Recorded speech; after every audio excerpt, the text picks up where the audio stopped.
Salut tout le monde! Aujourd'hui je vais vous parler de ce truc qui, quand je suis arrivée, j'ai pensé que c'était juste un monument, que c'était juste une tour ou un musée, quelque chose comme ça.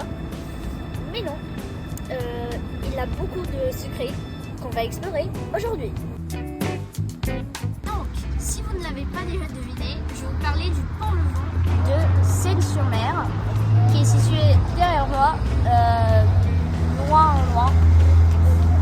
Et la raison pour laquelle on l'a construit est aussi juste derrière moi. Là, c'est le gros bâtiment derrière, un peu ruiné aujourd'hui. Donc en fait, il y avait des chantiers à Seine-sur-Mer. Et pour apporter les matériaux, etc., on a construit une ligne de train. Et du coup, on a dû pouvoir traverser la baie qui est située là-bas.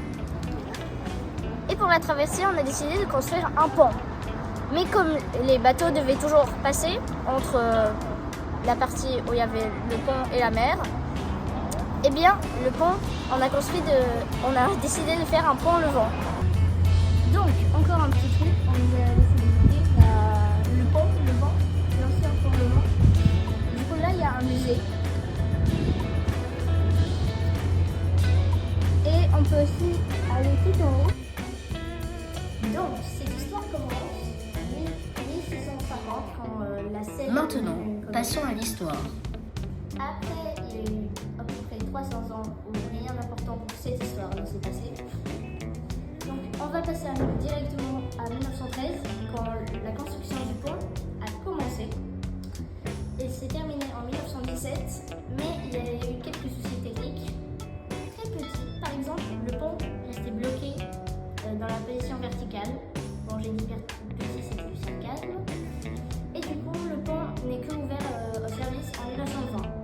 Il a servi jusqu'à 1987 et en 1989, on a aussi fermé les chantiers.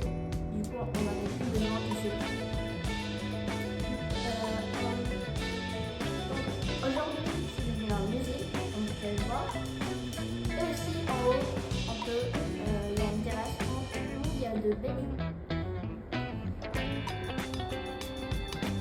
Maintenant, quelques traits techniques de ce pont. J'ai trop envie de l'appeler tour. Donc, il a 12 étages de haut. Je vais mettre le nombre en mètres sur l'écran ici, maintenant. Bon, ça prenait 90 minutes pour baisser le pont de la position horizontale à la verticale. Et la même chose pour le redresser. Et c'est tout ce que j'ai pour vous aujourd'hui.